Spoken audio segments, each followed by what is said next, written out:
మన ప్రభువైన యేసుక్రీస్తు నామములో మీకందరికీ మరొకసారి వందనాలు సమర్పిస్తున్నాను. క్రొత్త నిబంధన ఆరాధనలో మనం దేవుని ఆత్మ వలన ఆరాధిస్తాం. అవునండి, క్రొత్త నిబంధన ఆరాధన ఎవరి ఆత్మ వలన ఆరాధన చేయాలి? దేవుని ఆత్మ వలన. పాత నిబంధన ఆరాధన అయితే పూర్ణ ఆత్మతో పూర్ణ వివేకంతో అంటారు. క్రొత్త నిబంధన ఆరాధనలో దేవుని ఆత్మ వలన ఆరాధన చేయాలి. ఫిలిప్పీ 3:3 ప్రకారం ఎవరెవరికి ఆరాధన చేయాలి? తండ్రైన దేవునికి, ప్రభువైన క్రీస్తు యేసుకు. వచనాలు మనకందరికీ బాగా తెలుసు. ప్రకటన గ్రంథం 20 అధ్యాయం 5-6 అయితేనేమి, ప్రకటన గ్రంథం 5వ అధ్యాయము 9 నుండి 13 వచనాల వరకు అయితేనేమి, ఇంకా ప్రకటన గ్రంథం 7వ అధ్యాయం 10వ వచనం అయితేనేమి, ఇంకా గుర్తులేదా? పేతురు రాసిన మొదటి పత్రిక 2వ అధ్యాయంలో కూడా సరే 5 నుండి 11 వచనాలు, చాలా వచనాలు మనకు తెలియజేస్తున్నాయి. సుస్పష్టమైనటువంటి రీతిలో క్రొత్త నిబంధనలో ఆరాధ్య దైవం ఎవరో తెలుసుకోకుండా ఆరాధన చేయడం అనేది జ్ఞానయుక్తమైనటువంటి కార్యక్రమం కాదు. అందులో ఆరాధన చేయడానికి కీలకమైనటువంటి ఒక అంశము పరిశుద్ధత. పరిశుద్ధత లేకుండా దేవుణ్ణి ఆరాధించడం అనేది కూడని కార్యం. పరిశుద్ధత లేకుండా ఆరాధన అనేది చేయడం, నేను ఆరాధన చేస్తున్నానని అనుకోవడం అనేది ఒక వ్యర్థమైనటువంటి ఆలోచన విధానం. అందుకని ఇశ్రాయేలీయుల యొక్క ఆరాధన విధానాన్ని మనం పరిశీలన చేశాం. అది ఆరాధకునికి ఆరాధనలో పాత నిబంధన ఆరాధన చేసేవాళ్ళు ఆరాధకునికి ఏం కలుగజేయదు. పాత నిబంధన కాలంలో వాళ్ళు చేసిన ఆరాధనలో వాళ్ళకి ఏమి లేదు, సంపూర్ణత లేదు. వాళ్ళకి ఏమి లేదు, సంపూర్ణత లేదు. హెబ్రీయులకు రాసిన పత్రిక 9వ అధ్యాయము 9 నుండి చదివితే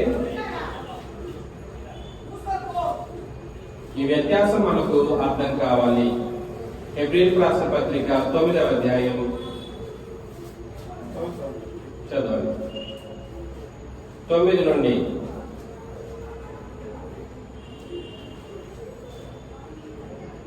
ఆ గుడారము ప్రస్తుత కాలమునకు ఉపమానముగా ఉన్నది. ఈ ఉపమానార్థమును బట్టి మనస్సాక్షి విషయంలో ఆరాధకునికి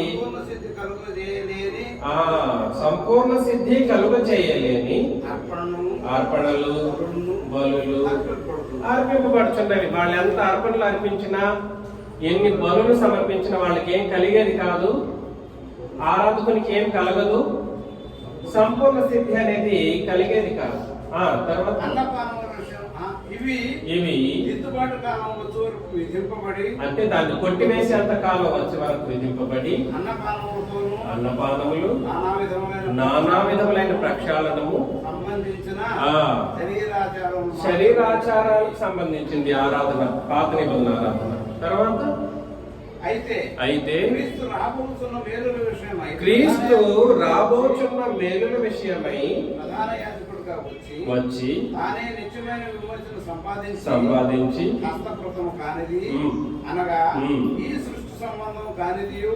మరి ఘనమైనది అంటే సంఘం ద్వారా మేకలయ్య రక్తంతో కాక తన స్వరక్తంతో ఒక్కసారి పరిశుద్ధ స్థలంలో ప్రవేశించను. రక్తమును మైలపడిన వారి మీద ఆవుదోడ బూడిద చల్లుటయు శరీర శుద్ధి కలిగినట్లు వారిని శుద్ధపరిచిన అండర్లైన్ చేసుకోవాలి. 14 నిత్యుడగు ఆత్మ ద్వారా తన్ను తాను నిర్దోషులుగా అర్పించుకున్న క్రీస్తు యొక్క రక్తము నిర్జీవ క్రియలను విడిచి సేవించుటకు, అండర్లైన్ చేసుకొని, సేవించుటకు ఇస్ ఈక్వల్ టు ఆరాధించుటకు మీ మనస్సాక్షిని ఎంతో ఎక్కువగా శుద్ధి చేయును. జంతు పనుల రక్తం ద్వారా పరిశుద్ధత కలగకపోగా, అది పరిశుద్ధత కలగడం కాదు, శరీర శుద్ధిని కలుగజేస్తుంది తప్ప ఆత్మకు సరైనటువంటి సంపూర్ణమైనటువంటి శుద్ధిని అది కలుగజేయదు. అయితే క్రీస్తు యొక్క రక్తం ఏం చేస్తుంది? ఎలాంటి సంపూర్ణ స్థితి? ఎక్కువగా శుద్ధి చేయటం ద్వారా. దీన్ని మనస్సాక్షిని, అంటే ఆత్మ యొక్క అంతరింద్రియాలను అది ఏం చేస్తుంది? క్రీస్తు రక్తము మరీ ఎక్కువగా శుద్ధి చేయటం ద్వారా, అనగా పరిశుద్ధపరచబడటం ద్వారా దేవుని సేవించుటకు యోగ్యంగా మనల్ని తీరుస్తుంది. కాబట్టి ఆరాధనకు మూలం ఏమిటంటే పరిశుద్ధత. ఆ పరిశుద్ధతకు మూలం క్రీస్తు రక్తమై ఉండాలా, జంతు రక్తమై ఉండొచ్చా? క్రీస్తు రక్తమై ఉంటేనే ఈ రోజు మనం చేసేటువంటి ఆరాధన సరైనటువంటి ఆరాధనగా ఉంటుంది. క్రీస్తు రక్తం ఏ రూపంలో ఉంది? ఇప్పుడు ఎర్రగా పోసి క్రీస్తు రక్తాన్ని కడుగుతాడా దేవుడు? ఎర్రటి లిక్విడ్ ఏమైనా పోసి రక్తం లాంటిది క్రీస్తు రక్తాన్ని పోసి కడుగుతాడా? అట్లాంటిది ఏమీ లేదు. మరి క్రీస్తు రక్తంతో కడుగుబడడం అంటే అర్థం ఏమిటి అని అంటే నిబంధన రక్తం, క్రొత్త నిబంధన ప్రకారం ఎవరైతే పరిశుద్ధపరచబడతారో లేదా బాప్తిస్మంలో కడుగుబడతారో వాళ్ళు మాత్రమే క్రీస్తు యొక్క రక్తంతో కడుగుబడినటువంటి వాళ్ళు గాను, అలాంటి ప్రజలు మాత్రమే దేవుణ్ణి ఆరాధించడానికి యోగ్యులుగా ఉన్నట్లుగాను లేఖనం మనకు హెచ్చరిస్తూ ఉంది. హెబ్రీ పత్రిక 10వ అధ్యాయము 29. హెబ్రీ పత్రిక 10:29.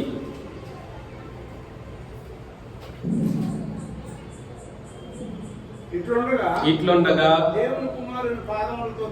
దేవుని కుమారుని పాదములతో త్రొక్కి తాను పరిశుద్ధపరచబడ్డ సాధనమైన నిబంధన రక్తమును అపవిత్రులుగా ఎంచి. చూసారా? ఎవరైనా కూడా సరే పరిశుద్ధపరచబడ్డానికి ఇప్పుడు ఏ రక్తం వాడబడాలి? సాధనంగా నిబంధన రక్తం అన్నా క్రీస్తు యొక్క నిబంధన రక్తం వాడాలి. ఈ రోజు బాప్తిస్మం తీసుకున్నాము మేము అని చెప్పే వాళ్ళకి ఏ నిబంధన బాప్తిస్మం తీసుకున్నారో అర్థం కాని పరిస్థితి ఉంది ప్రపంచంలో. బాప్తిస్మం తీసేసుకున్నాం, మాది బాప్తిస్మమే, మాది అయిపోయింది, మేము క్రీస్తు సంఘమే అని అంటాం. కానీ నిబంధన రక్తాన్ని అపవిత్రపరిచేటట్లుగా కార్యాలు జరిగిపోతూ ఉన్నాయి. బాప్తిస్మం అంటూ తీసుకుంటే ఏ నిబంధన ప్రకారం తీసుకోవాలి? ఇప్పుడు క్రొత్త నిబంధన ప్రకారం బాప్తిస్మం తీసుకున్న వాళ్ళు మాత్రమే ఏమై ఉంటారు? పరిశుద్ధమైన స్థితిలో ఉన్నారు. అలా క్రీస్తు రక్తం చేత పరిశుద్ధపరచబడిన వాళ్ళు మాత్రమే దేవుని కానీ క్రీస్తుని కానీ ఆరాధించడానికి యోగ్యులు. కాబట్టి పార్ట్ 2ని మనం ఆలోచన చేస్తున్నాం.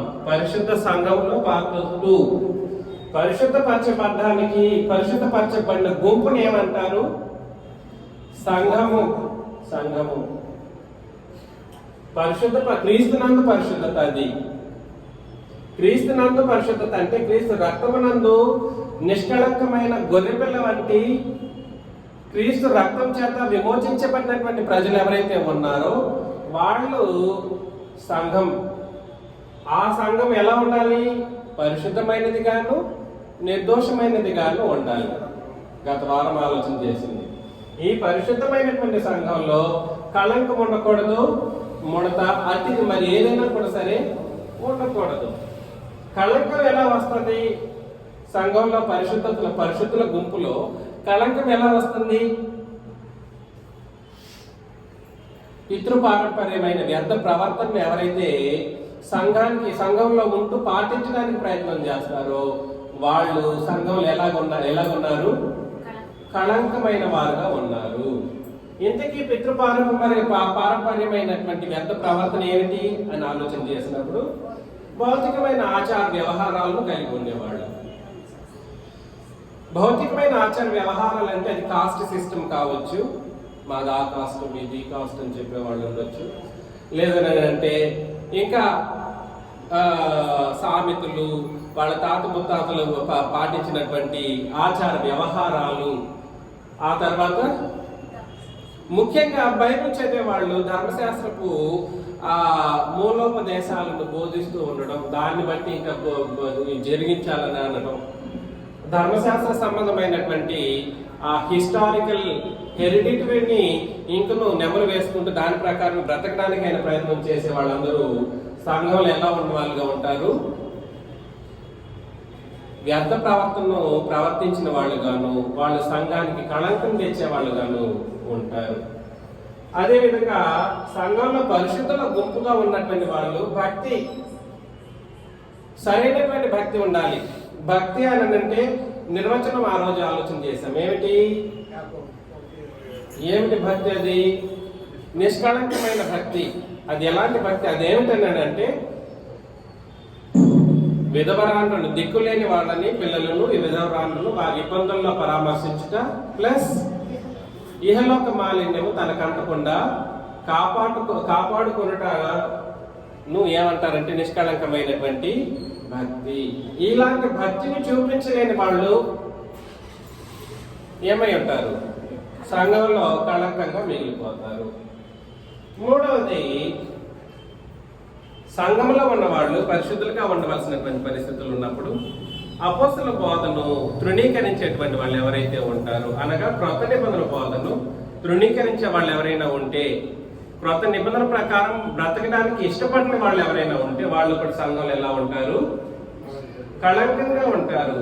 అలా సంఘం అనేది కళంకమైపోయేటువంటి పరిస్థితుల్లో ఉంటుంది. కాబట్టి ఎఫ్ఎస్సీ పత్రిక 5వ అధ్యాయం 25 నుండి 27 మరొకసారి మనం చదివినప్పుడు, ఎఫ్ఎస్సీ పత్రిక 5వ అధ్యాయం 25 నుండి 27 వచనాలను చదివితే, పురుషులారా మీరును మీ భార్యలను ప్రేమించుడి, అటువలే క్రీస్తు కూడా సంఘమును ప్రేమించి. దేన్నండి? సంఘమును ప్రేమించి, అది కళంకమైనను ముడతి అయినను అటుది మరి ఏదైనను లేక పరిశుద్ధమైనది గాను నిర్దోషమైనది గాను మహిమ గల సంఘముగాను ఆయన తన ఎదుట తాను నిలువబెట్టుకునవలనని వాక్యముతో ఉదక స్నానము చేత దాన్ని పవిత్రపరిచి పరిశుద్ధపరచుటకై దాని కొరకు తను తాను. కాబట్టి క్రీస్తు ప్రాణం పెట్టింది పాపుల కొరకు వాస్తవం. కానీ పాపులు రక్షించబడి ఎటుబడితే పోవడానికా? చెప్పండి. పాపులు రక్షించబడి ఎటుబడితే పోవడానికి ఆయన ప్రాణం పెట్టారా?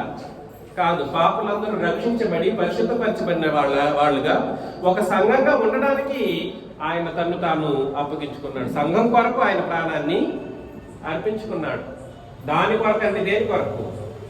సంఘం కొరకు. సంఘము పరిశుద్ధమైనది గాను నిర్దోషమైనది గాను దాన్ని తన ఎదుట నిలబెట్టుకునవలనని దాని కొరకే ఆయన ఏం చేశారంటే తను తాను అప్పగించుకున్నాడు. కాబట్టి సంఘంలో ఉన్న ప్రతి ఒక్కరి కొరకు ప్రభువైన క్రీస్తు యేసు అప్పగించుకున్నాడు, ప్రాణం పెట్టారు. కాబట్టి సంఘంలో ఉన్న ఏ వ్యక్తి అయినా కూడా సరే లెక్కించబడకుండా కానీ, లేదంటే సంఘంలో ఉన్న ఏ వ్యక్తి అయినా కూడా సరే తప్పుగా లేదా తక్కువగా అంచనా వేయగలిగినటువంటి పరిస్థితులు ఉన్నాయా? క్రీస్తు రక్తం చేత కొనబడిన ప్రతి ఒక్క సహోదరి కావచ్చు, సహోదరుడు కావచ్చు, వాళ్ళ యొక్క స్థితిగతులను బట్టి, భౌతికమైన స్థితిగతులను బట్టి వాళ్ళని మినహాయింపు చేయొచ్చా? చేయడానికి లేదు. కాబట్టి అలాంటి ప్రతి ఒక్కరి కొరకు ప్రాణం పెట్టారన్నప్పుడు మనం కూడా సరే ప్రతి ఒక్కరితో అటువంటి అవినాభావ సంబంధాన్ని కలిగి ఉండాల్సినటువంటి బాధ్యత మనందరికీ ఉంది. ఈ విషయం మనం గుర్తుపెట్టుకోవాలి.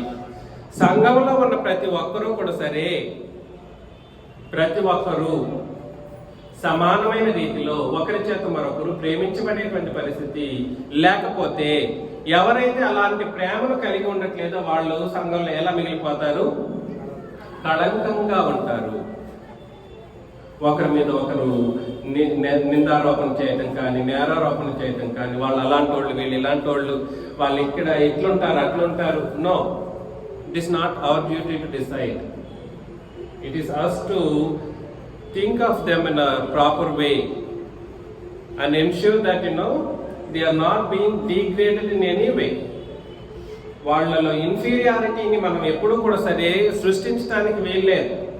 అందరి కొరకు సంఘంలో ఉన్న ప్రతి ఒక్కరి కొరకు యేసు ప్రభు ఏం చేశారు? తను తాను అప్పగించుకొని ప్రాణం అర్పించారు. ఆ విషయం మనకు అర్థం కావాలి. అందుకని రోమీయులకు రాసిన పత్రిక 16వ అధ్యాయం 1-2 వచనాలు చదివినప్పుడు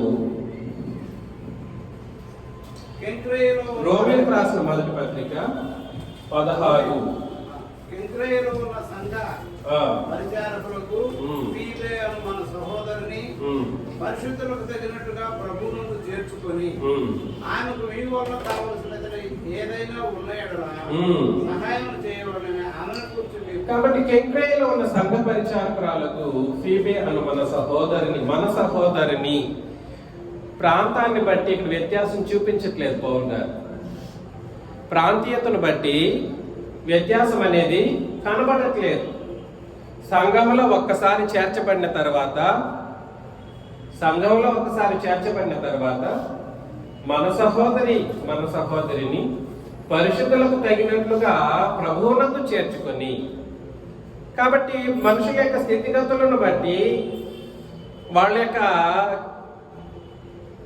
ఆచార వ్యవహారాలను బట్టి వాళ్ళు ఏం చేయకూడదు, దూరం పెట్టకూడదు, చేర్చుకొని కలగొలుపు భావన రావాలి. సంఘంలో ఒకరు వచ్చి జాయిన్ అవుతున్నారు, సంఘానికి వస్తున్నారు అని అంటే ప్రతి ఒక్కరూ ఎలా ఉండాలి? చేర్చుకునేటువంటి మనస్తత్వాన్ని కలిగి ఉండాలి.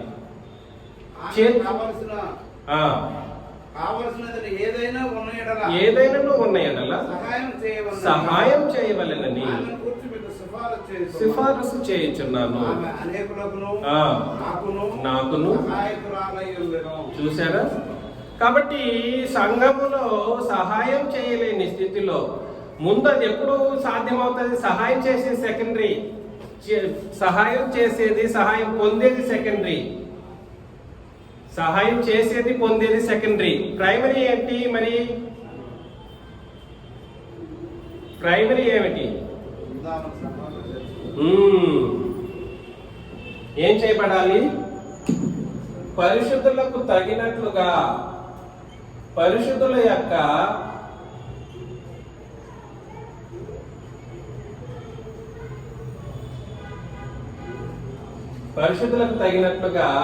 ప్రభువునందు ఏం చేయాలి? సహోదరులను చేర్చుకోవాలి.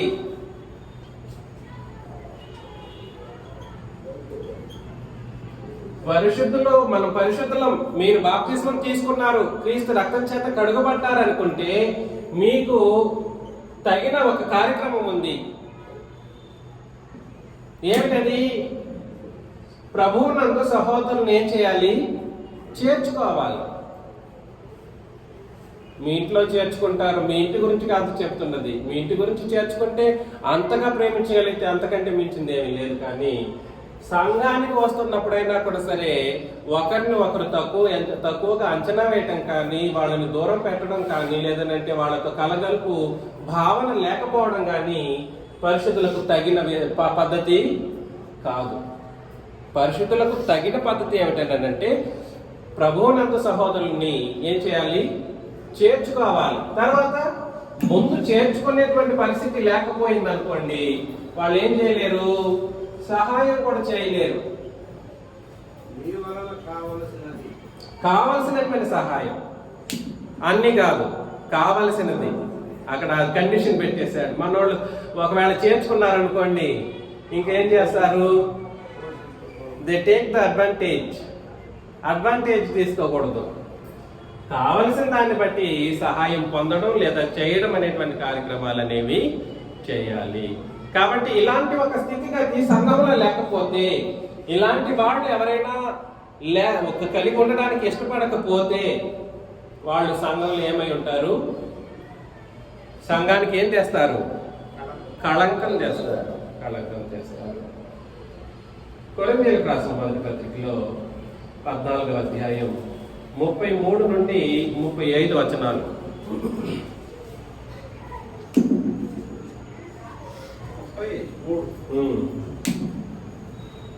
అలాగే పరిశుద్ధుల సంఘములన్నిటిలో దేవుడు సమాధానానికి కర్తగానే అల్లరికి కర్త కాడు. అక్కడి వరకు ఆగండి.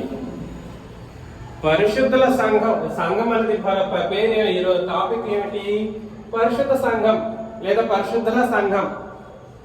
పరిశుద్ధుల సంఘములో దేవుడు సమాధానానికి కర్త గాని అల్లరికి కర్త కాడు. దేనికి కర్త? సమాధానానికి కర్త కానీ అల్లరికి కర్త కాదు. నెక్స్ట్ వచనంలో స్త్రీలు సంఘములలో అక్కడ మాటలు మర్యాదాస్ గారు కాబట్టి కరెక్ట్ గా చదివారు. So otherwise the people would have read it in a wrong way. స్త్రీలు సంఘములలో మౌనముగా ఉండవలెను. డినామినేషనలిజం నమ్మేది ఏమిటనంటే, డినామినేషన్ వాళ్ళు చెప్పేది ఏమిటనంటే, స్త్రీలు సంఘములో మౌనంగా ఉండవలెను అని అంటారు అన్నట్లుగా అక్కడ రాయబడాలి, లేదా రాసుంది అన్నట్టుగా చదువుతూ ఉంటారు. సంఘంలో స్త్రీలు ఎలా ఉండాలి? మౌనముగా ఉండాలి. అక్కడ కొరింథీయుల వాళ్ళు అక్కడ సంఘం వచ్చేసి ఎలా ఉందంట, వీళ్ళు డినామినేషన్ వాళ్ళు చెప్పేది, వాళ్ళ పేర్లు మీరు చాలా పేర్లు ఉన్నాయి. ఇప్పుడు బిఓఏ వాళ్ళు కానీ, ఆ తర్వాత ఇతరత్ర ఆ సంఘాలు సంస్థలు పెట్టుకొని డబ్బుల కోసం కార్యాలు జరిగించేటువంటి ట్రూ విజ్డమ్ మినిస్ట్రీస్, అతను మినిస్ట్రీని కూడా మార్చుకున్నాడు. చాలా మంది ఉన్నారు. వాళ్ళందరూ ఏం చెప్తారంటే కొరింథీ సంఘానికి మాత్రమే రాశారు. ఎవరికి? అక్కడ కొరింథీ పత్రిక కదా, కొరింథీ సంఘాల్లో స్త్రీలు అంట వదలపోతులుగా ఉన్నారంట. కాబట్టి అక్కడ సంఘంలో వాళ్ళకి చెప్పారు ఏమని? సంఘంలో మౌనంగా ఉండమని. మనకు కాదు అన్నట్లుగా దాన్ని కన్ఫైన్ చేశారు, పరిమితం చేశారు వాళ్ళకి, ఆ సంఘానికి. అట్లా కాదు నాయనలారా, అక్కడ చెప్పిన వచనం ఏమిటి? అందుకని పరిశుద్ధుల సంఘములన్నిటిలో అన్నాడు. ఎక్కడ? 16. అందుకోసమే నేను 33వ వచనం చదవమని చెప్పింది. 33లో ఏమన్నాడంటే, అక్కడ ఒక సంఘాన్ని గురించి ఆలోచన చేయాల్సిన అవసరం ఉంది. అక్కడ అన్నిటిలో, సంఘములన్నిటిలో అని ఎందుకు చెప్పడం జరిగిందని అంటే, యూనివర్సల్ గా మాట్లాడే ఒక కార్యక్రమం. It is a universal commandment, new testament commandment. సంఘములో స్త్రీలు మాట్లాడకుండా ఉండడం, మౌనంగా ఉండడం అనేది యూనివర్సల్ కమాండ్మెంట్. ఇక్కడ సంఘమే కావచ్చు, అమెరికాలో ఉండొచ్చు, చెన్నైలో ఉండొచ్చు, హైదరాబాద్ లో ఉండొచ్చు, ఎక్కడున్నా కూడా సరే సంఘం అంటూ కూడుకున్నప్పుడు అక్కడ సహోదరులు స్త్రీలు ఎలా ఉండాలి? మౌనముగా ఉండాలి. మౌనముగా ఉండాలి. మౌనముగా ఉండడం అని అంటే పాటలు పాడకూడదని కాదు, ఇంకా కార్యక్రమం చేయకూడదని కాదు. ఉపదేశించే ఒక విషయం గురించి మాట్లాడడం జరిగింది. మౌనముగా అంటే అక్కడ ఉపదేశం గురించి మాట్లాడడం జరుగుతుంది. రాసుకోవచ్చు అక్కడ మీరు పక్కనే. మౌనముగా ఈజ్ ఈక్వల్ టు ఉపదేశించే ఒక పరిస్థితి. సంఘములో స్త్రీలు ఏం చేయకూడదు? ఉపదేశించకూడదు. మౌనంగా ఉండడం అని అంటే సైలెంట్ గా ఉండడం అనే ఉద్దేశం గురించి కాదు. పాటలు పాడకూడదు అన్న ఉద్దేశం కాదు అక్కడ చెప్పింది.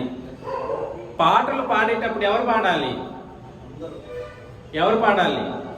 రోమిలకు రాసిన పత్రిక 14:11లో,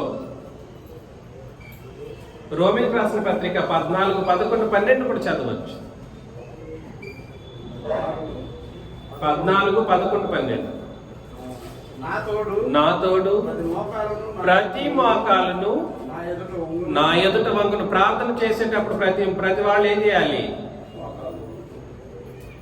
మోకాళ్ళు ఉన్నారా? ఆ తమ్ముడు సెకండ్ ప్రేయర్, ఫస్ట్ ప్రేయర్కి అయితే ఉన్నాడు, సెకండ్ ప్రేయర్కి ఉండలేదు. అమ్మగారు వాళ్ళకి మోకాళ్ళు, వాళ్ళకి వయసు అయిపోయింది. They were unable to Neel down. But what about you and others? Maryadas గారు నిలబడి ప్రార్థన చేశారు. ఎందుకు? మనమందరం కనీసం మోకాళ్ళు ఉండకపోతే నిలబడైనా ఏం చేయాలి? ప్రార్థన చేయాలి. సరే, వాళ్ళకి మోకాళ్ళు బాగలేవు, వాళ్ళు చేయలేరు, వాళ్ళకి మినహాయింపు ఉంది. కానీ మోకాళ్ళు ఉండడం అనేది ఖచ్చితంగా ప్రతి ఒక్కరూ చేయాల్సింది.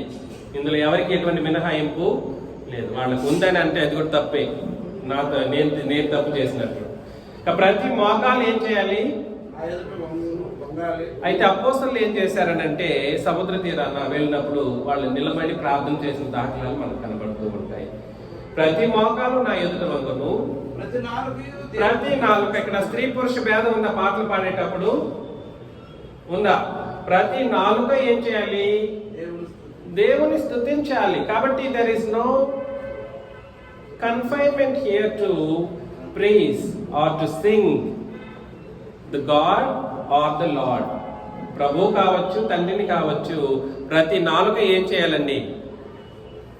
ప్రతి నాలుక ఏం చేయాలి? స్తుతించాలి, పాడాలి, గానం చేయాలి. ఇది చేయకపోతే ఆ ఆజ్ఞను ఏం చేసిన వాళ్ళు అవుతారు? దేవుడు తన మీద తాను నా తోడు అని చెప్పాడు కదండి. దాని అర్థం ఏమిటి? ఆయన మీద ఆయన ఒట్టు పెట్టుకొని చెప్పినటువంటి ఆ ప్రమాణాన్ని మనం త్రోసివేసిన వాళ్ళంగా ఉంటాం. కాబట్టి ఇక్కడ మళ్ళా 1 కొరింథీ 14:34 వచ్చేస్తే, స్త్రీలు సంఘములో మౌనముగా ఉండవలెను అనే ఒక మాట పాటలకు సంబంధించిందా? కాదు. మౌనం అంటే ఉపదేశానికి సంబంధించినటువంటి మాట. స్త్రీలు సంఘములో మౌనముగా ఉండవలెను, వారు లోబడి ఉండవలసినదే గాని మాటలాడుటకు వారికి సెలవు లేదు, ఇలాగ ధర్మశాస్త్రమును చెప్పుచున్నది. వారు ఏమైనాను నేర్చుకున్న గోరిని ఎడల ఇంట తమ తమ భర్తలు నడకవలను. సంఘంలో స్త్రీ మాట్లాడుట అవమానం. ఎవరికి అవమానం? ముందు సహోదరులకు అవమానం, పురుషులకు అవమానం. పురుషులకు అవమానం అయితే క్రీస్తుకి అవమానం, ఆయనకు అవమానం అయితే తండ్రికి అవమానం. కాబట్టి అది కళంకం. సంఘములో స్త్రీ ఉపదేశం అనేది ఏమిటి? సంఘములో స్త్రీ ఉపదేశించడము అవమానకరమైన ఒక పరిస్థితి. దాన్ని ఏమంటారంటే కళంకం. కళంకం ఎలా కలుగుతుంది? సంఘంలో పరిశుద్ధులకి స్త్రీ ఉపదేశాన్ని కలిగి ఉపదేశం బోధించవచ్చు అనేటువంటి ఒక ఆలోచన విధానాన్ని కలిగి ఉండేటువంటి ఏ సంఘమైనా కూడా సరే అది కళంకమైనటువంటి, అది సంఘం కాదు వాస్తవానికి. అలా చెప్పేవాడు ఎప్పుడు కూడా సరే అసలు సంఘంగా పిలువబడడానికి కూడా అర్హులు కాదు. ఒకవేళ మీలో ఎవరైనా కూడా సరే నేను ఉన్నప్పుడు కానీ లేదా సహోదరులు ఉన్నప్పుడు కానీ వాక్యం చెప్పడానికి ప్రయత్నం చేస్తే మీరు సంఘంలో ఏమై ఉంటారు? నేనున్నప్పుడు సహోదరులు ఉన్న మధ్యలో నేను వాక్యం చెబుతాను, ఆ సహోదరునికి చెప్తున్నాను, సహోదరికి చెబుతాను అనే ఆలోచన కలిగి ఉంటే మీరు సంఘంలో కళంకులుగా మిగిలిపోతారు. అవమానించిన వాళ్ళగా దేవుణ్ణి, సహోదరుల్ని, క్రీస్తుని అవమానించిన వాళ్ళగా మిగిలిపోతారు. కాబట్టి జాగ్రత్త. సంఘంలో కళంకం ఎలా కలుగుతుందండి? సహోదరుని చేర్చుకోకపోతే ఏం కలుగుతుంది? కళంకం కలుగుతుంది. రెండవది స్త్రీల ఉపదేశము, ఉపదేశించుట ఏమిటి? దేవునికి, క్రీస్తుకు, సంఘంలోని పరిశుద్ధులైన పురుషులకు ఏంటిదండి అది? అవమానం. జాగ్రత్త సహోదరులు. వాక్యం నాకు తెలుసు, ఆయన కంటే నాకు తెలుసు అని చెప్పుకునేవాడు కూడా ఎవరైనా ఉంటే no, you should not preach. అర్థమవుతుంది కదండి? మూడవ ముఖ్యమైనటువంటి విషయాన్ని పరిశీలన చేస్తాం. కొరింథీయులకు రాసిన మొదటి పత్రిక 16వ అధ్యాయం. కొరింథీయులకు రాసిన మొదటి పత్రిక 16వ అధ్యాయం 1-2 వచనాలు చదువుతాం. పరిశుద్ధుల కొరకైన కానుక విషయమైతే, పరిశుద్ధుల కొరకైన కానుక లేదా చందా విషయమైతే నేను గలతీయ సంఘములకు నియమించిన ప్రకారం మీరును చేయుడి. నేను వచ్చినప్పుడు చందా పోగు చేయకుండా ప్రతి ఆదివారమున మీలో ప్రతి వాడును తాను వర్ధిల్లిన కొలది తన యొద్ద కొంత సొమ్ము నిల్వ చేయవలెను. కాబట్టి సంగతి ఏమిటంటే ఇక్కడ వచన భాగం చాలా క్లియర్ గా చెప్పేసింది. ప్రతి ఆదివారము చందా లేదా కానుక అనేది వేయాలి. పరిశుద్ధుల కొరకైన చందా విషయం అయితే నేను గలతీయ సంఘములకు నియమించిన ప్రకారం మీరును చేయుడి. ఇక్కడ ఒక సంఘం గురించి చెప్పబడుతుందా? ఒక సంఘం గురించి చెప్పడం జరుగుతుందా? లేదు. అన్ని సంఘాల గురించి ఇక్కడ మాట్లాడడం అనేది జరుగుతుంది. కానుకలు సమర్పించేటప్పుడు చాలా మంది అది పరిశుద్ధులకు ఇస్తున్నాం. పరిశుద్ధులు అనే మాట ఇక్కడ వాస్తవానికి బోధకుల గురించి, బోధకులను ఉద్దేశించి మాట్లాడడం అనేది మనం అర్థం చేసుకోవాలి. పరిశుద్ధులు అని అంటే సంఘంలో ఉన్న అందరి పరిశుద్ధుల గురించి కాదు. బోధకులు దాన్ని తీసుకెళ్లి ఏం చేస్తారంటే తమ ప్రయాణాల్లోనూ తమ యొక్క పరిచర్యల్లోనూ దాన్ని వాడుకుంటూ ఉంటారు. ఆ విషయం గురించి మాట్లాడటం జరుగుతూ ఉంది. కాబట్టి కానుకలు ఇచ్చేటప్పుడు సరైన దృక్పథం మనకు ఉండాలి. సరైన దృక్పథం అనేది ఉండాలి. అది పరిశుద్ధులకు ఇస్తున్నామన్నటువంటి ఉన్నతమైన ఆలోచన విధానం కలగాలి. అది ఎప్పుడు ఇవ్వాలి? ఆదివారం ముందుగానే సిద్ధపరచుకుని సొమ్ము రెడీ చేసి పెట్టుకునేసి ప్రతి ఆదివారం ఏం చేయాలి? కానుకల్ని అందచేయాలన్నమాట. ఆరాధనలో జరిగించేటప్పుడు నేను వచ్చినప్పుడు మీరు ఎవరిని యోగులని ఎంచి పత్రికలు ఇస్తారో వారి చేత మీ ఉపకార ద్రవ్యమును యెరూషలేమునకు పంపుదుము అని అన్నారు అనమాట. సో దయచేసి ఈ విషయం మనకు అర్థం కావాలి. వర్ధిల్లిన కొలది తన యొక్క కొంత సొమ్ము నిల్వ చేయవలెను. వర్ధిల్లిన కొలది దేవుని దగ్గర ఆశీర్వాదం మాత్రమే కావాలి. మాత్రమే కావాలి. వర్ధిల్లిన దానికి తగినట్లుగా కానుకలు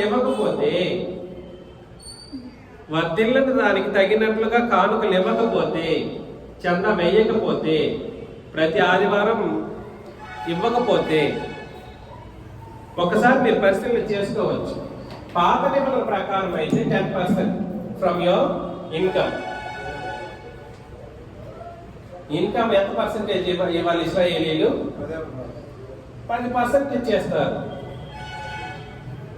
ఇక్కడ వర్ధిల్లిన కొలది అని అన్నాడు. అవునండి, వర్ధిల్లిన కొలది అని అన్నప్పుడు ఇఫ్ యు క్యాల్కులేట్ ఈ 10% లో 10% ఇచ్చేదానికి ప్రయత్నం చేసినప్పుడు సరే మీ లెక్కలు వేసుకోండి. మీరు ప్రతి నెల ఎంత మీరు సంపాదిస్తున్నారు, లేదా ప్రతి వారం మీరు ఎంతవరకు మీరు సంపాదిస్తున్నారు, మీరు ఎంతవరకు ఇవ్వగలుగుతున్నారో ఒకసారి లెక్కలు వేసుకుంటే ఈ 10% కాకుండా వర్ధిల్లిన కొలది అనే ఆలోచన చేసినప్పుడు ఇందులో వర్ధిల్లకపోతే తక్కువ ఎక్కువ అనే ఉద్దేశం కూడా కాకుండా it is up to you to decide. వర్ధిల్లిన కొలది అంటే దానికి నేను ఇంత అమౌంట్ అని చెప్పలేను. వర్ధిల్లిన కొలది అంటే ఇది మీ యొక్క హృదయం నిశ్చయించింది ఎంతైనా సరే అది సంతోషంగా దేవునికి క్రీస్తుకి అందించాల్సినటువంటి బాధ్యత ఆరాధనలో మనకందరికీ ఉంది. పరిశుద్ధులకు తగినటువంటిది, అది పరిశుద్ధుల కొరకు ఇచ్చేటువంటిది, అది ఉన్నతమైన ఆలోచనతో చేయవలసినటువంటి ఒక కార్యక్రమం. కానీ ఇందులో మనము వర్ధిల్లిన కొలది అనేటువంటి ఒక ఆలోచన చేసినప్పుడు వర్ధిల్లిన కొలదిగా ఇవ్వకపోతే అది ఏమని ఆలోచన చేయబడుతుంది? వర్ధిల్లిన కొలది ఇవ్వకపోతే ఎట్లుంటది పరిస్థితి?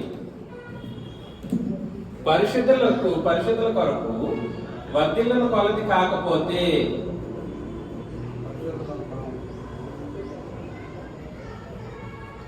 మీ మనసు ఎలా ఉంటుంది? వర్ధిల్లిన కొలది ఇవ్వాలంటే లెక్కలు వేసుకున్నారు అనుకోండి. ఒక ఉదాహరణకు 40,000 వేసే శాలరీ తీసుకునే వాళ్ళు వర్ధిల్లిన కొలది అంటే ఒకవేళ 10% లెక్కలు వేసినా 4,000 వస్తుంది. వారానికి 1,000 రూపాయలు అంటే ఈ 1,000 రూపాయలు లెక్కలు వేసుకొని 1,000 రూపాయలు ఇచ్చే ఒక పరిస్థితి ఆలోచన చేస్తే ఏమవుతారు మనుషులు? ఎంత అవసరమా దేవునికి? ఇంత అవసరమా అని ఒక ఏమంటారు దాన్ని? ఒక కుంటుపడినటువంటి హృదయంతో కానుకలు సమర్పించే ఒక పరిస్థితి తయారవుతారు. 10% పాత నిబంధన వర్ధిల్లిన కొలది అని అన్నప్పుడు 10%కే 1,000 రూపాయలు అన్నప్పుడు అది దీనికే మనుషులకి ఇది కాదు, మనసు రాదు. లోభభరితమైనటువంటి ఆలోచనతో కానుకలు వేయడం, వర్ధిల్లిన కొలది కానుక వేయకపోతే అది ఏమిటండి? కళంకం. వర్ధిల్లిన కొలది కానుకలు సమర్పించలేని వాళ్ళ యొక్క మనసు కళంకమై ఉంది. ఎలా ఉంది? కళంకము, చీకటితో నిండి ఉంది. దేవునికి ఇవ్వలేని మనస్సు. అలాంటి మనసు కళంకం, అలాంటి సంఘంలో అలాంటి వాళ్ళు పరిశుద్ధులుగా ఉండే ఒక ప్రసక్తి కూడా సరే రోజు రోజుకి దిగజారిపోయేటువంటి ప్రమాదంలో కోల్పోయేటువంటి పరిస్థితులు ఉంటాయి. కాబట్టి నేనేం చెప్పడానికి ప్రయత్నం చేస్తున్నాను అంటే సంఘంలో కళంకం ఉండకూడదు, ముడత ఉండకూడదు. సంఘంలో కళంకము ముడత ఎలా సంభవిస్తుందనే విషయం గురించి ఆలోచన చేస్తున్నాం. సంఘంలో కళంకము ఎప్పుడు వస్తుంది అని అంటే అందరితో కలగొలుపుగా చేర్చుకొని ఉండేటువంటి పరిస్థితి లేని వాళ్ళ పరిస్థితి, వాళ్ళ మనసు కళంకమై ఉన్నటువంటిదిగా ఉంటుంది. రెండవది ఎలా ఉంటుంది? సహోదరులు, ముఖ్యంగా స్త్రీలు ఉపదేశించేటువంటి ఒక పరిస్థితులు, ఎవరైతే నేను కూడా అంటే ఒక పెద్ద స్థానాన్ని సంఘంలో కోరుకుని ఉపదేశించేటువంటి పరిస్థితులు ఎవరైతే ఉంటారో, పురుషుల మీద అధికారం చెల్లించే వాళ్ళు ఎవరైతే ఉంటారో వాళ్ళు క్రీస్తుకుని, తండ్రికిని, సహోదరులకి, పురుషులకును అవమానకరంగా ఉంటూ కళంకం చేసిన వాళ్ళుగా ఎంచబడతారు. మూడవది, కానుకలు సమర్పించేటువంటి పరిస్థితుల్లో వర్ధిల్లిన కొలది ఇవ్వలేని మనసు నీకుంటే, ఇవ్వలేని మనసు ఎవరికైతే ఉంటుందో వాళ్ళు పరిశుద్ధులుగా ఉన్నామనే భ్రమే, కానీ వాళ్ళ మనసు ఏమై ఉంది? వాళ్ళ మనసు ఎలా ఉంటుంది? కళంకమైనటువంటిదిగా,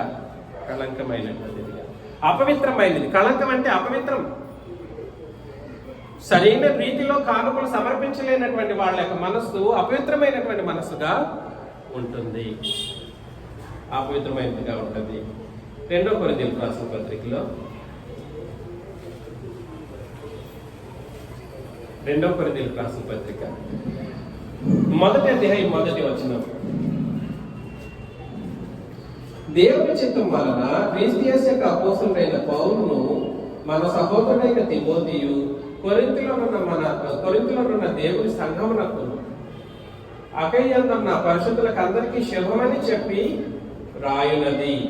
దేవుని చిత్తం వలన క్రీస్తు యొక్క అపోస్తలుడైన పౌలును, మన సహోదరుడి అయిన తిమోతియును, కొరింథీలో ఉన్న దేవుని సంఘమునకును, అకయ్యందంతటా ఉన్న పరిశుద్ధులకు అందరికీ శుభమని చెప్పి రాయునది. నెక్స్ట్ వచనం 2, మన తండ్రి అయిన దేవుని నుండి, ప్రభువైన యేసుక్రీస్తు నుండి కృపయు సమాధానము కలుగును గాక.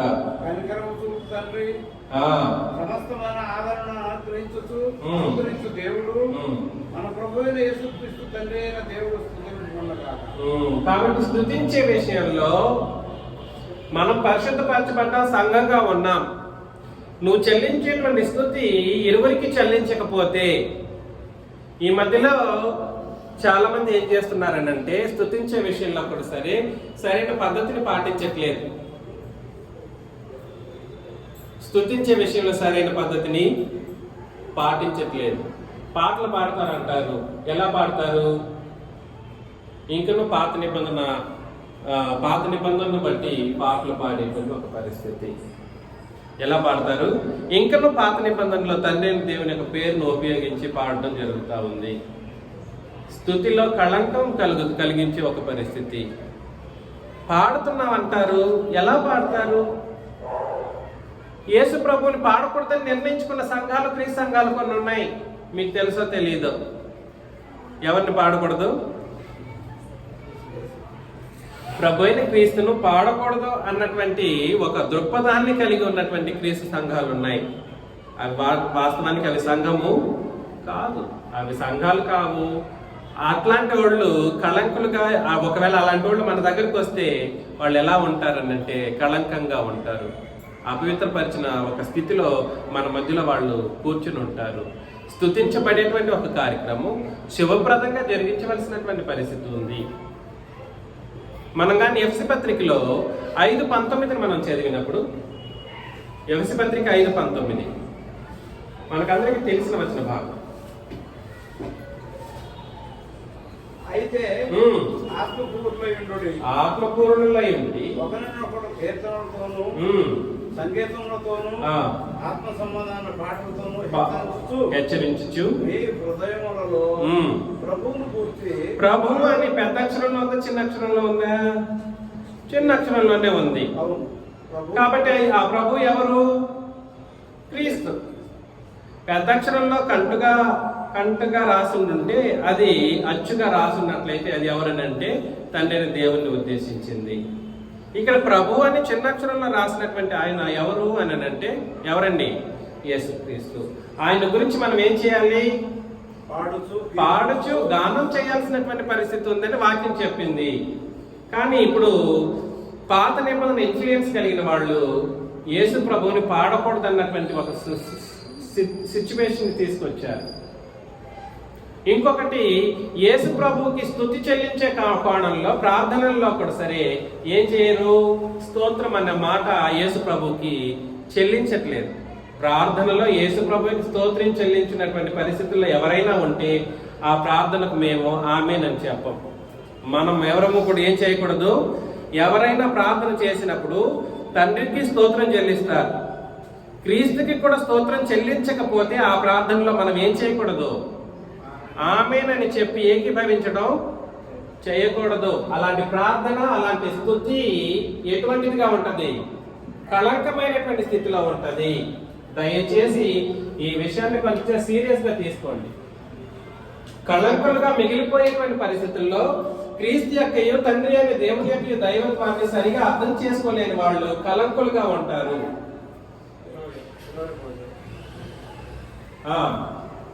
మన ప్రభు అయిన యేసుక్రీస్తు పేరట సమస్తమును కూర్చి తండ్రి అయిన దేవునికి ఎల్లప్పుడూ కృతజ్ఞత స్తుతులు చెల్లించుచు. కరెక్ట్. స్తుతి ప్రార్థనలు ఇవి రెండో కూడా సరే ఇరువురికి సమానమైనటువంటి రీతిలో సమర్పించబద్ధులమై ఉన్నామని లేఖన భాగాలు ఒక చోట కాదు, క్రొత్త నిబంధన కంప్లీట్ గా చదివినప్పుడు అన్ని సందర్భాల్లో మనకు కనబడుతూనే ఉంటాయి. కానీ క్రీస్తుని ఎందుకో ఈ క్రీస్తు సంఘం అని చెప్పబడినటువంటి అబద్ధ సంఘాలు క్రీస్తును చాలా దారుణంగా ఆయన ఔన్నత్యాన్ని తగ్గించడంతో పాటుగా ఒక నరుడి కంటే కూడా సరే ఒక తక్కువైనటువంటి వ్యక్తిగా చూపించడం అనేది జరుగుతూ ఉంది. అలాంటోళ్ళు మన సంఘానికి వస్తే లేదా అలాంటి భావన మనలో ఎవరిలోనైనా ఉంటే ఏమై ఉంటారు? మీరు పరిశుద్ధులు కాదు, మీలో కలంకం అనేది ప్రారంభమైపోయింది, అపవిత్రమైన స్థితిలో మీరు ఉన్నారు.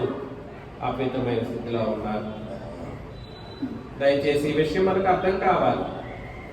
ప్రకటన గ్రంథం 20వ అధ్యాయం 5-6 చాలా కీలకమైనది. ప్రతి సందర్భంలోనూ మనం ఆలోచన చేసిన వాళ్ళమే. ప్రకటన గ్రంథం 20వ అధ్యాయం 5-6. ఆ 1000 సంవత్సరములు గడుచు వరకు కడమ మృతులు బ్రతకలేదు. మొదటి పునరుత్థానం అంటే ఏమిటండి? మొదటి పునరుత్థానం కరెక్ట్. మొదటి పునరుత్థానం అనేది బాప్తిస్మములో జరుగుతుంది. రెండవ పునరుత్థానం ఎప్పుడు జరుగుతుంది? క్రీస్తు రాకడప్పుడు జరుగుతుంది. కాబట్టి మొదటి పునరుత్థానంలో 6వ వచనం, మొదటి పునరుత్థానంలో పాల్గొనేవారు ధన్యులు. కాబట్టి పరిశుద్ధులుగా ఉంటారు. ఏ దాంట్లో పాల్పంపులు పొందిన వాళ్ళు? మొదటి పునరుత్థానంలో అనగా బాప్తిస్మములో పాల్పంపులు పొందిన వాళ్ళు, పాలుగల వాళ్ళు ధన్యులు, పరిశుద్ధులుగా ఉండడానికి ప్రయత్నం చేయాలి తప్ప కళంకులుగా ఉండడానికి వీల్లేదు. కళంకం ఎప్పుడైపోతుందనండి? ఈ వచనాన్ని జీర్ణించుకోలేనప్పుడు. ఇట్టి వారి మీద రెండవ మరణమునకు అధికారం లేదు. కాబట్టి ఎవరైతే కళంకులుగా ఉంటారో, అపవిత్రులుగా బ్రతుకుతారో వాళ్ళు రెండవ మరణంలోకి వెళ్ళిపోతారు. పరిశుద్ధులైన వాళ్ళు మాత్రమే రెండవ మరణం నుండి తప్పించుకుంటారు. రెండవ మరణం అంటే ఏమిటండి? 14 అక్కడనే 20:14 మరణమును మృతుల లోకమును అగ్నిగుండంలో పడవేయబడెను. ఈ అగ్నిగుండము రెండవ మరణం. కాబట్టి నరకం అనేది ఏమిటండి? రెండవ మరణం. పరిశుద్ధులైతేనే ఎక్కడికి వెళ్ళరు? ఆ రెండవ మరణంలోకి వెళ్ళరు. పరిశుద్ధులు కాని వాళ్ళు ఎవరైనా ఉంటే వాళ్ళందరూ ఎక్కడికి వెళ్ళిపోతారు? రెండవ అగ్నిగుండంలోకి వెళ్ళిపోతారు. అది రెండవ మరణం. ఈ మరలా 20వ అధ్యాయం 6వ వచనంలో, ఈ మొదటి పునరుత్థానంలో పాల్గొనవారు ధన్యులను పరిశుద్ధులై యందురు, ఇట్టి వారి మీద రెండవ మరణమునకు అధికారం లేదు. ఎవరైతే పరిశుద్ధులుగా ఉంటారో వాళ్ళు ఎక్కడికి వెళ్ళరు, నరకానికి వెళ్ళరు. వాళ్ళకి నరకం అనేది లేదు. వీళ్ళు ఏం చేస్తారు? ఈ పరిశుద్ధులు వీరు అండర్లైన్ చేసుకోవాలి. వీరు దేవునికి క్రీస్తుకును యాజకులై, క్రీస్తుతో కూడా 1000 సంవత్సరములు. కాబట్టి ఎవరెవరికి యాజకత్వం చేస్తారు పరిశుద్ధులు? చెప్పు, ఎవరెవరికి యాజకత్వం చేస్తారు? క్రీస్తుకును దేవునికి యాజకులై అంటే ఆరాధికులై. ఎవరెవరిని క్రొత్త నిబంధన ప్రకారం ఆరాధన చేయాలి? దేవుణ్ణి, క్రీస్తుని, ఇరువురిని ఆరాధన చేయలేని మనస్తత్వం కలిగిన వాళ్ళు రెండవ మరణానికి వెళ్ళిపోతారు. పరిశుద్ధులు కారు వాళ్ళు, కళంకులు, అపవిత్రులు. వాళ్ళకి పరిశుద్ధత అనేది లేదు. వాళ్ళు నరకప్రాయులు. ఎవరిలోనైతే కళంకం ఉంటుందో వాళ్ళు ఏమైపోతారు? నరకానికి సిద్ధపరచబడిన వాళ్ళుగా ఎంచబడతారు. జాగ్రత్త సుమి. ఎవడైనా కూడా సరే క్రీస్తును ఆరాధనకు పాత్రుడు కాదు అని చెప్పేవాడు ఎవడైనా కూడా సరే దేనికి పాత్రుడు? రెండవ మరణమునకు పాత్రుడు. వీళ్ళెవరో వీళ్ళ తాత ముత్తాతల కాడ నుండి ఏదో వాక్యం నేర్చుకుని ఉంటారు. ఎవరో చెప్పి పెట్టింది పోయేసి ఇంకా దాన్ని పట్టుకుని నోగులాడుతూ ఉంటారు. వాళ్ళు చెప్పిందంతా పరిశీలన చేసినప్పుడు ఏ పాత నిబంధనలో వచనమో ఉంటది. ఆ వచనాన్ని రుజువు పెట్టుకునేసి వీళ్ళు చెప్పేది ఏమిటంటే క్రీస్తు ఆరాధన పాత్రుడు కాదండి, యాజకత్వం ఆయనకి చేయకూడదండి. ఇక్కడ వచనం చెప్పింది ఏమైపోవాలి? అప్పుడు ఏమవ్వాలి? క్రొత్త నిబంధన సుస్పష్టంగా చదవాల్సినటువంటి బాధ్యత లేని వాళ్ళు ఎవరైతే ఉంటారో వాళ్ళకి ఆరాధన పట్ల కూడా అవగాహన అనేది ఉండదు. క్రొత్త నిబంధన అర్థం చేసుకుంటేనే ఆరాధన కానీ, నీతికి సంబంధించినటువంటి క్రియలు కానీ, విశ్వాస సంబంధమైన ఆలోచన విధానాలు కానీ సరిగ్గా ఉంటాయి. ఇప్పటి వరకు మీరు తీసుకున్న బాప్తిస్మాలు ఏమైనా ఉంటే ఆ బాప్తిస్మము సుస్పష్టంగా క్రొత్త నిబంధన ప్రకారం తీసుకోవాలి అన్నటువంటి ఆలోచన విధానం లేకుండా మొదటి పునరుత్థానంలో పాలు కలిగిన వాళ్ళం అనే ఆలోచన కలిగిన వాళ్ళైతే మీ బాప్తిస్మం పవిత్రత కొరకు కాదు, అది అపవిత్రత కొరకును. పరిశుద్ధత కొరకు కాదు, అది అపరిశుద్ధత కొరకును. అది బాప్తిస్మం అన్న పేరు కూడా అది కాదు. నీళ్ళలో మునిగి లేచారంతే. వాళ్ళు నరకప్రాయులు, నరకానిలో వెళ్ళి డైరెక్ట్గా పడిపోతారు. ప్రకటన గ్రంథం 22లో ప్రకటన గ్రంథం 22:10 నుండి నేను చదివేస్తాను. మరియు అతడు నాతో ఇలాగ చెప్పెను, ఈ గ్రంథమందున్న వాక్యములకు, ప్రవచన వాక్యములకు ముద్ర వేయవలెను. కాలము సమీపమై ఉన్నది. అన్యాయము చేయవాడు ఇంకను అన్యాయమే చేయనిమ్ము, అపవిత్రుడైన వాడు ఇంకను అపవిత్రుడిగానే ఉండనిమ్ము. మొన్నటి దినాన నేను వైజాగ్ వెళ్ళినప్పుడు నన్ను మాట్లాడినడానికి వాళ్ళకు కుదరట్లేదు. నేను మాట్లాడుతున్నప్పుడు అడ్డుకుంటూ ఉన్నారు. వైజాగ్లో కావచ్చు, ప్రతి ప్రాంతంలో అంతే పరిస్థితి. నేను మాట్లాడితే ఇంక రెఫరెన్స్ చూపించేస్తానని చెప్పేసి నన్ను మాట్లాడడానికి ప్రోత్సహించరు. అడ్డు మాట్లాడుతూనే ఉన్నారు. అందుకని నేను కూడా ఏం చేయాలి? అపవిత్రుడైన వాడిని ఇంకను అపవిత్రుడిగానే ఉండనిమ్ము, నీతిమంతుడు ఇంకను నీతిమంతుడిగానే ఉండనిమ్ము, పరిశుద్ధుడు ఇంకను పరిశుద్ధుడిగానే ఉండనిమ్ము. ఇదిగో త్వరగా వచ్చుచున్నాను. వాని క్రియ చొప్పున ప్రతి వానికి ఇచ్చుటకు నేను సిద్ధపరిచిన జీతము నా యొద్ద ఉన్నది. జీతం 2 ఒకటి పోతే నరకం, లేదనంటే జీవజలము లేదా పరలోకము, నిత్య జీవం. మనందరి గోల్ అదేనండి. What do you think our goal is?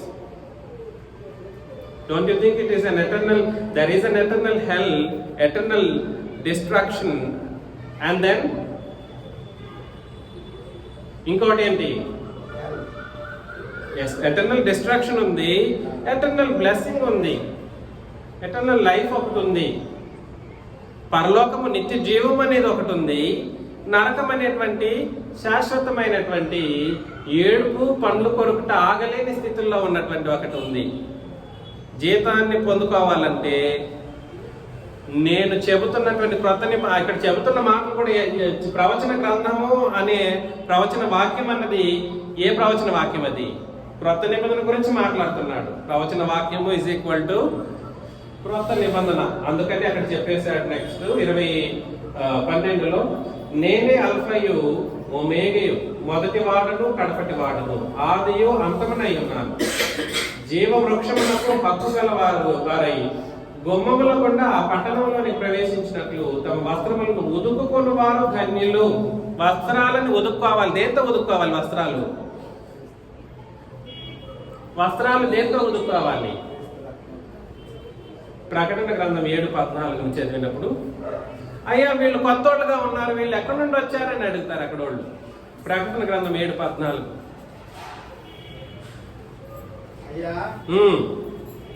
7:14 ప్రకటన గ్రంథం. అందుకు నేను నీకై తెలియననగా ఇలాగ నాతో చెప్పాను, వీరు మహాశ్రమల నుండి వచ్చిన వారు గొర్రెపిల్ల రక్తములో తమ వస్త్రములను ఉదుకుకొని వాటిని తెలుపు చేసుకునేది. ఏంటి? రక్తంతో ఉదికితే ఎలా వస్తారంట? దాన్ని ఏమంటారంటే పరిశుద్ధత. వస్త్రం అని అంటే ఈ వస్త్రం కాదు, భౌతికమైన వస్త్రం కాదు. It is your heart and your అంతరింద్రియాలు.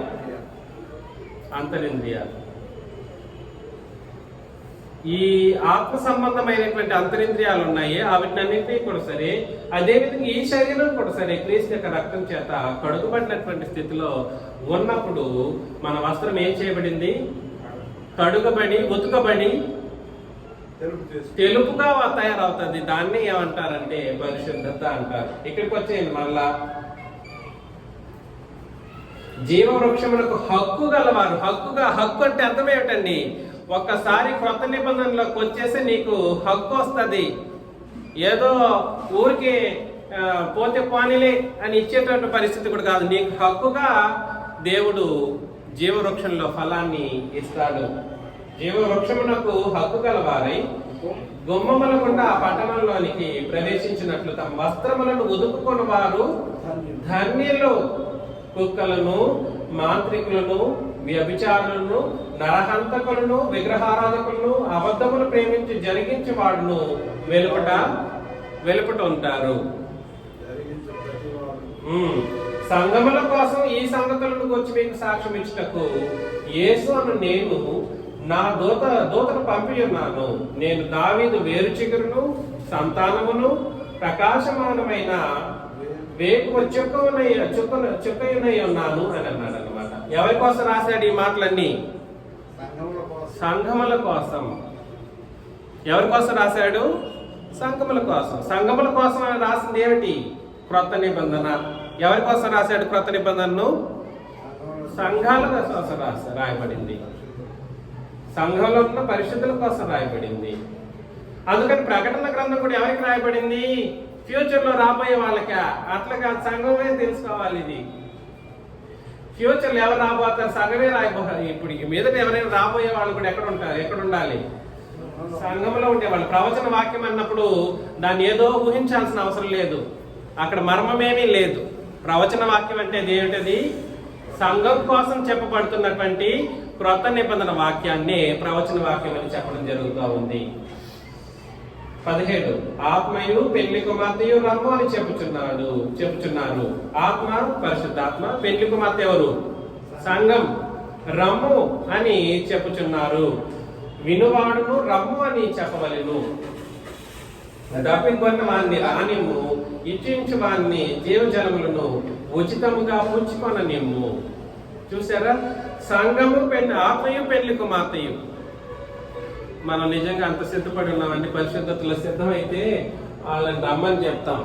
పరిశుద్ధాత్ముడు మనం సిద్ధమైతే ఆయన కూడా రమ్మంటాడు యేసు ప్రభువుని రెండవ రాకడికి. సిద్ధమా? బాప్తిస్మే తీసుకోలేదు కిరణ్ గారు. సిద్ధమా అంటే తల ఎట్లా అది?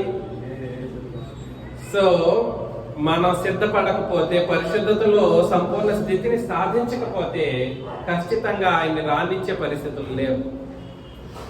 పరిశుద్ధాత్ముడు కూడా మనతో ఏకీభవించి ఆయన వస్తే మనల్ని తీసుకెళ్లేటువంటి పరిస్థితులు కూడా ఉండేటట్లుగా ఆయన ఆలోచించేయడు. అందుకని దయచేసి ఈ విషయాన్ని మనం గుర్తించండి. 18 ఈ గ్రంథమందున్న ప్రవచన వాక్యములను, ఈ గ్రంథమందు అనంటే ఏ గ్రంథం అది? క్రొత్త నిబంధన గ్రంథం గురించి మాట్లాడుతున్నాడు. 66 పుస్తకాల గురించి ఎక్కడ మాట్లాడట్లేదు. ఈ గ్రంథమందున్న ప్రవచన వాక్యములను విను ప్రతి వానికి నేను సాక్ష్యం ఇచ్చినది ఏమనగా, ఎవడైనను వీటితో మరి ఏదైనాను కలిపిన ఎడల ఈ గ్రంథంలో వ్రాయబడిన తెగుళ్ళు దేవుడు వానికి కలుగజేయను. ఎవడైనాను ఈ ప్రవచన గ్రంథం అందున్న వాక్యముల్లో ఏదైనాను తీసివేసిన ఎడల దేవుడు ఈ గ్రంథంలో వ్రాయబడిన జీవవృక్షంలోను పరిశుద్ధ పట్టణంలోను వానికి పాలు లేకుండా చేస్తాడు. కాబట్టి క్రొత్త నిబంధనలో ఈ రోజు చాలా మంది రెండింటిని కలిపి బోధించేసి ఇది క్రొత్త నిబంధన బోధ అని చెప్పే వాళ్ళు ఏం చేస్తున్నారంటే ఈ గ్రంథంలో ఏం చేస్తున్నారు? ఒకటి కలుపుతూ ఉన్నారు. నా స్టేట్మెంట్ మళ్ళా రిపీట్ చేస్తున్నారు. 2 నిబంధనలను కలిపి బోధించి దేన్ని పాటిస్తున్నామంటారు? క్రొత్త నిబంధనలు పాటిస్తున్నామని చెప్పే వాళ్ళు ఏం చేశారనంటే క్రొత్త నిబంధన గ్రంథంలో పాత నిబంధనలు కలిపి బోధించి క్రొత్త నిబంధనలు పాటిస్తున్నామని చెప్పే వాళ్ళు ఏమంటారు? ఏం చేస్తారు? కళంకములుగా ఉంటారు. కళంకములుగా ఉంటారు. వాళ్ళకి తెగుళ్ళు ఉంటాయి. ఎవడైనా ఈ ప్రవచన గ్రంథం అందున్న వాక్యముల్లో ఏదైనా తీసివేసిన ఎట్లా దేవుడు ఈ గ్రంథంలో వ్రాయబడిన జీవవృక్షంలోను పరిశుద్ధ పట్టణంలోను వానికి ఏం చేయకుండా పోతాడు? పాలు లేకుండా చేస్తాడు. యేసు ప్రభు గురించి తొక్కేశారండి, కప్పి పెట్టేశారు, ఉన్నదాన్ని తీసేశారు. యేసు ప్రభు గురించి ఏముంది? ఆయన స్తుతికి పాత్రుడు, ఆయన ఆరాధనకు పాత్రుడు, ఆయన యాజకత్వం పొందదగిన వాడు అని రాసుంటే ఈ వచనాలని చెప్పలేని వాళ్ళందరూ కూడా సరే ఏమై ఉన్నారు? తెగుళ్ళకు అర్హులు, తెగుళ్ళు, కళంకులు. ఈ సంగతుల గురించి సాక్ష్యం ఇచ్చేవాడు అవును త్వరగా వచ్చుచున్నానని చెప్పుచున్నాడు. ఆమేన్. ప్రభువైన యేసు రమ్ము. ప్రభువైన యేసు కృప పరిశుద్ధులకు తోడయ్యుండును గాక. ఆమేన్. కాబట్టి పరిశుద్ధులకే ఆయన కృప. ఎవరికి? పరిశుద్ధులకు ఆయన యొక్క కృప తోడై ఉంటది. పరిశుద్ధులకు ఆయన యొక్క కృప తోడై ఉంటది. పరిశుద్ధులుగా కాని వాళ్ళకి ఆయన కృప తోడుగా ఉండదు. పరిశుద్ధత ఎలా కలుగుతుందనంటే క్రీస్తు రక్తం ద్వారాను క్రొత్త నిబంధన ద్వారాను మానవాళికి కలగాల్సినటువంటి పరిస్థితి ఉంది. నిబంధన రక్తం ద్వారా పరిశుద్ధత కలగాలి. ఈ నిబంధన రక్తాన్ని తీసుకెళ్లి జంతు రక్తంతో ఏర్పాటు చేయబడినటువంటి పాత నిబంధనను ఆ రక్తాన్ని ఈ రక్తాన్ని కలిపితే ఏమైపోతుంది? క్రీస్తు రక్తము అపవిత్రపరచబడినటువంటి పరిస్థితి. అందుకే మరొక్కసారి హెబ్రీ పత్రికలో 10వ అధ్యాయం 29 మనం చదివేసి ముగించుకుందాం. హెబ్రీ పత్రిక 10:29 ఇట్లుండగా దేవుని కుమారుని పాదములతో త్రొక్కి తాను పరిశుద్ధపరచబట్టుకు సాధనమైన నిబంధన రక్తమును అపవిత్రమైనదిగా ఎంచి కృపకు మూలముగా ఆత్మను తిరస్కరించిన వాడు ఎంత ఎక్కువైన దండనకు పాత్రుడని మీకు తోచును. కాబట్టి క్రీస్తు యొక్క నిబంధన రక్తము అపవిత్రపరచబడడానికి వీలు లేదు. ఆయన నిబంధన రక్తం చాలా పవిత్రమైనది, చాలా గొప్పది. జంతు రక్తంతో ఏర్పాటు చేయబడినటువంటి పాత నిబంధన రక్తాన్ని తీసుకెళ్లి క్రీస్తు రక్త నిబంధనతో కలిపినప్పుడు ఏమవుతుంది? క్రీస్తు యొక్క రక్తం అపవిత్రపరచబడినటువంటి పరిస్థితుల్లో, కళంకమైనటువంటి పరిస్థితుల్లో ఉంటారు. కాబట్టి ఇలా ఉండకుండా మనమందరము కూడా సరే క్రీస్తు రక్తం చేత కడుగుబడిన పరిశుద్ధులముగా ఉంటూ ఆ పరిశుద్ధులకు క్రీస్తు యొక్క కృపను మనం అనుగ్రహించబడిన దాన్ని మనం అందుకుంటూ భూమి మీద బ్రతుకుతూ జీవవృక్షానికి హక్కుదారులుగా పరలోకానికి చేరాలని నన్ను నేను హెచ్చరించుకుంటూ మిమ్మల్ని అందరినీ హెచ్చరిస్తూ ముగిస్తున్నాను. మీకు అందరికీ క్రీస్తు యేసు నామములో వందనాలు.